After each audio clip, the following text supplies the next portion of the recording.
You have to be the hero of your own story, and you can do that. 90% of it is just showing up. Get there and start working. Like, you're not going to feel perfect every day.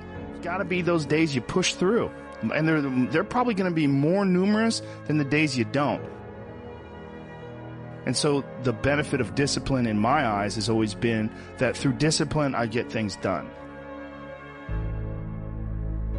Write down everything you want to do.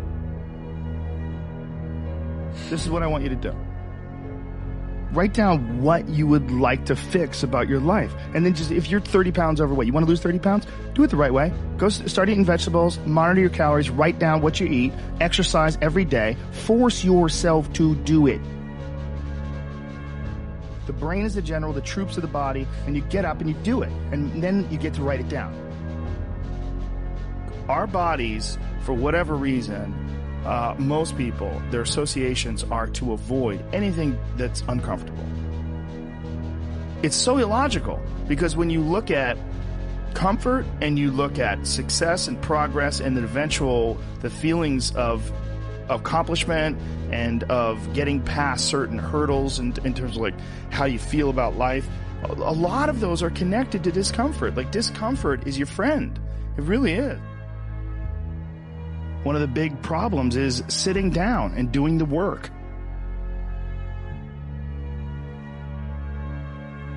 And he labels it like an enemy. He calls it resistance. You know, and that you have to sit down, you have to overcome resistance, and that the pro goes to work. And it doesn't matter if you're sick, doesn't matter if you have kids, it doesn't matter what, you're a pro and you go to work. And that just, it puts it in your head that this is what I do. You have pride in that. And then when you are in front of that keyboard and you look down the count, it says put 1,000 words in, you're doing the work. Yeah. And out of that work, gems blossom. And it's about resistance that people feel when you should write, or you should paint, or whatever you should sculpt, whatever these things are that you pursue. You know, you're doing what you got to do to get by, but ultimately you're not respecting yourself. And I think we all have a certain amount of appreciation and respect for hero figures. You know, like we all look at like the guy who never lies and always does the right thing and fucking helps everybody out. And that's the John Wayne character. You know, that's the ultimate hero. And he's like, this is a battle that you will fight for the rest of your life. But the key is to fight it, not to give in. Don't give in to that resistance, just to fight that resistance. And in doing so, every day you do so, you have won the battle for that day. And you will continue to fight that battle. And when you look at your own life and you don't stack up, you're a thief, you stole money from your wife's purse, and you know you don't want to smoke cigarettes, but you fucking have to, you can't deal with the stress, you smoke, you devalue yourself. You slowly start devaluing yourself. When you look at yourself, you realize that if you were judging yourself, you would judge yourself unfavorably. So no matter who you can't pretend you're the hero of your story. You can be the hero of your own story that woke up today. You can be the hero of your own story that at 40 years of age stopped, got out of bed, and said, I'm not doing this anymore. Only by my instincts.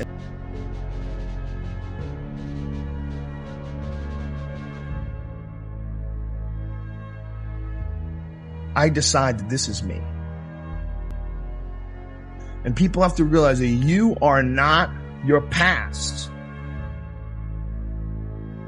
You are not all the times you fucked up. You're not all the times you were drunk. That's not you. What you are the person who's learned from a great deal of experience.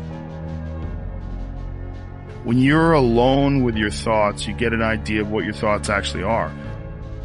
If you live your life just acting constantly on the momentum of other people's expectation, your life is certainly some sort of a journey. It's certainly some sort of a journey. You're trapped in all that, and especially if you have a family and you have to feed them, oh my goodness. Then you're fully locked in. You can't take any chances whatsoever. And oftentimes people make the mistake of getting stuck. And it is just a tactical mistake, just like it would be a mistake if you got stuck on a video game. Just like it would be a mistake if you followed a map incorrectly and you get stuck in the woods. Your life is certainly some sort of a journey. It's certainly some sort of a journey. And you've trapped yourself. Because people define themselves by the past. Instead of thinking about who they are now, they still look back at a mistake they made and don't just get past that mistake, grow and learn, but dwell on it. Think it defines them. I mean, there's definitely pitfalls in life. You're going to run into them. We all are. You can learn and grow if you survive. Somewhere along the line, they didn't face enough of the adversity to realize that there's sometimes you just got to get up and get shit done. There's sometimes where you have to fucking pull yourself up and you have to push forward even if you want to stay in bed. Having that safety net just provided him with a way to stay in bed. Kept him weak. Have an opportunity. Every time things go wrong, every time things feel terrible, you have an opportunity to learn from whatever makes you feel terrible and never allow it to happen again. Push forward. The system will set out honeypots for people to get trapped in. The system will set out the ideas of retirement, the ideas of the golden years, providing you benefits, providing you a healthy work environment. Why? Well, because they want people to work for them. They don't want people to realize their own dreams and escape. They want to set it up so that you stick around. Stick around in some sort of an unsatisfying world. It's up to you to see that video game problem, to see that issue as it comes up on the map. No, I think this is a right turn. To see all the problems that could potentially lay in front of you and calculate your future. And then also look around at all the people that didn't do it and look at the misery that they're in and learn that you don't want to be like them. And most people get stuck in these patterns where they define themselves as a person who doesn't follow through on their ideas, or a person start things and I quit. No, you don't. No, you have started things and you quit. And it gives you a horrible sense of regret that's made you define yourself by that. You don't have to do that. If I look back on anything I've ever done, mistakes I've ever made, paths that something that I put out that I didn't quite think, man, maybe I just waited 3 months before I released that, or maybe I should have, re-edited that blog post a couple more times before I put it online, or things that I've done have driven me crazy, but yelling at someone I didn't have to yell at them for, whatever. But the most important thing is always for all people to recognize that you're not who you were a year ago. You're not who you were 5 years ago. You're not who you were last week. Your mind has to seek discomfort. It has to seek these difficult tasks. You have to enjoy it.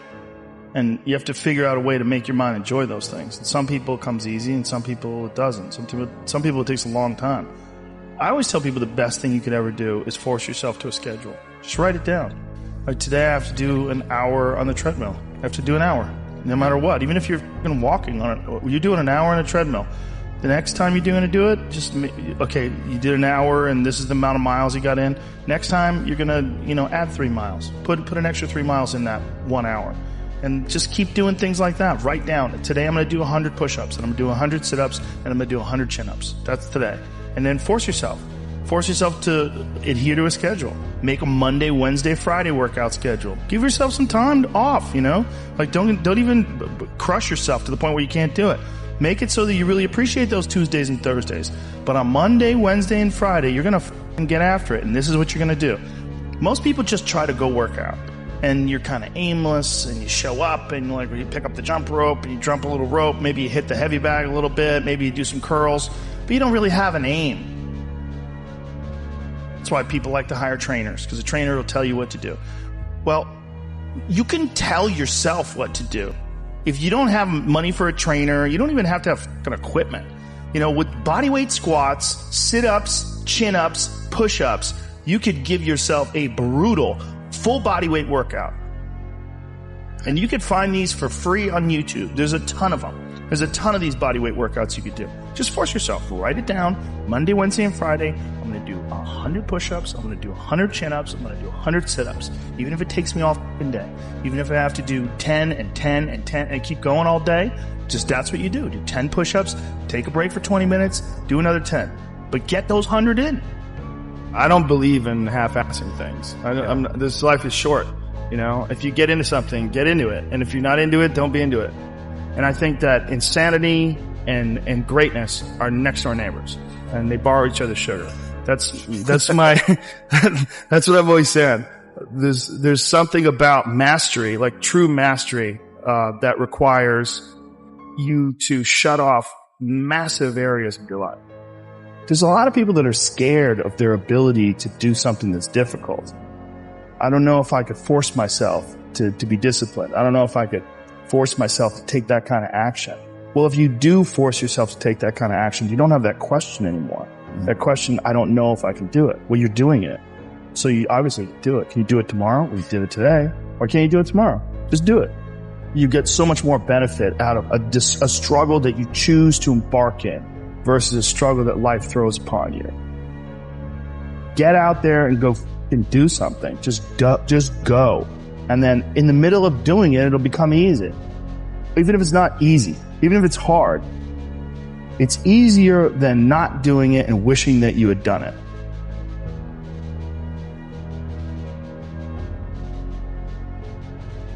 Oftentimes people confuse discipline with focus. And this is why that's important. There are things that some people can excel at because they're focused on them and because they're drawn to it and they have an incredible passion for it. Versus, like, you tell a guy, like, hey, you know, you're going to study to be an electrical engineer. And it's like, I don't want to be a fucking electrical engineer. Well, you got to have discipline. And so they don't have the drive and they don't get excited about it and they don't do. But if you tell that guy, whatever, you're going to be a golfer, and he loves golf and he's practicing every day and he becomes a professional golfer. And you say, well, I thought that guy didn't have any discipline. Well, it's not that he didn't have any discipline. He's just not interested in that other thing. I was never a disciplined kid, but I would find things that I loved and I was obsessed. And I always felt embarrassed by it because people would say, oh, your son, like to my mom, your son is so disciplined. And she'd be like, my son's fucking crazy. Like, he's not disciplined. He finds these things and that's all he does all day long. Like, it's not really discipline because he doesn't clean his room. He's fucking lazy. There's all sorts of shit he's supposed to do. I never did my homework. There's all that. But if I had a thing that I was into, I was obsessed. You were crazy about it. But it would bother me that I didn't really have discipline. Like, if I had jobs that I had to do, I didn't do a good job at them, like construction jobs that I had. But when it came to martial arts... How did you find those things, though? How did you find those things? Did you stumble upon them? Lucky. Got lucky. Martial arts, I just got lucky. And it clicked with me, like, almost immediately. I became obsessed, you know, and I wanted to excel at it. And so I was just doing it all day long. And I think the more you choose to embark in these struggles, these especially physical and mental struggles, because I consider both martial arts, yoga, and actually even trail running, I consider the mental struggles as much as physical struggles. Mm-hmm. Like, because I could stop anytime I want. I'm halfway up the hill, I can go, fuck this. So I'm walking the rest of the way. Yep. Call my dog over, put him on the leash. I'm like, we're walking, buddy. Yeah. You know? But, or you could say, no, this is what I'm doing today. I have a very clear plan in front of me. My plan is we're doing 4 miles today. This is where we start. This is where we end. This is what we're doing. Sometimes when things are really hard to do, you think, oh my God, I got to stop doing this. But once you do it and you complete it, you have a satisfaction, this sense of satisfaction that you did something really difficult that is irreplaceable. And some kids never get that and they just stay fat and stupid their whole life. Right. And some kids, they get these little lessons and then they realize, like, you can push yourself and you can get somewhere. You know, some kids get real lucky and they get involved in sports or martial arts early, and one of the best benefits of sports is you realize that through hard work you get improvement, through improvement you get success, through success you get that big dopamine rush, you get that good feeling, right? You get confidence, you get this knowledge. You get the girl. Yeah, you get, sometimes, I didn't, but you get this knowledge that you can do something that's difficult and you can overcome, even though it feels like you can't. You're gonna have days where you suck, but those days are so motivational. I mean, that's the bright side of tragedy. So when you come through it, you really will have an appreciation for the moments without tragedy. You don't really feel it unless unless life burns you. You don't really feel it. It's one of the things that I tell people all the time, because a lot of people have a hard time defining themselves. They define themselves by failure because they failed. But I'm like, you're not your failures. You're you. Okay, your life is a series of lessons you've learned. Now, if you just dwell on the failures, Like, that's not healthy. It's not smart, and it's not empowering. What you got to do is look at those failures and go, well, now you know what not to do. But you're not that. You're you. You know, you could have done the stupidest shit ever, but it's not you. That's not you. You're a different thing. You're the being that's experiencing all these failures. And if you know that they're fuck ups, then you've learned. Okay? If you repeat them over and over again, well, then I can't talk to you. Yeah. You know, if you keep going back and doing the same stupid shit over and over again, well, you got a deeper issue. You know, I don't know what it is, but I don't have the time. Building up that ability to endure things. That's also a very important mechanism that you could apply to everyday life. Like that, the mechanism of understanding how to endure. Like Jocko Willink's perfect example. You know, he has that thing on his, if you go to his Instagram page, almost every other photo is a watch. And it's a watch that says 4:30 in the morning, because that's when he gets up and he works out. And he earns the sunset. And he does that. He's so disciplined. And he's got this saying that's a great saying, discipline equals freedom. And it's true, because he's able to force himself to do that every single time. There's no excuses. There's no breaks. There's no days off. It doesn't happen. So because of that, you're not scared. You know that you can keep doing it. You know that you can continue to perform. There's a lot of people just running from discomfort. They're running from it. They're just avoiding it. It's so easy to. And like, if you get distracted for a second, you're like, let me check my phone. You just start going through your phone and looking at bullshit, and you're just distracting yourself from the tiniest frustration of boredom. Just a little, we don't get bored anymore. Or if we get bored for these tiny amounts of time, then you get distracted. So your distraction is eliminating your boredom. But the problem with that is, like, there's certain thoughts that only come to you when you're thinking, when you don't have any input coming in. When we're constantly looking at our phones, the only input you're getting is input from other people. And sometimes that's good. Sometimes you get good stuff out of that. But it's like a diet of only fruit. Don't think that you're that person that made those mistakes. You're the person who's learned, you know, and to have that attitude is a really important thing. And to not say, why am I doing this now? I could have been doing this my whole life. Well, you weren't, so the fuck is that going to help? Yeah. You know, you gotta not think like that. You just gotta be happy you're doing it now.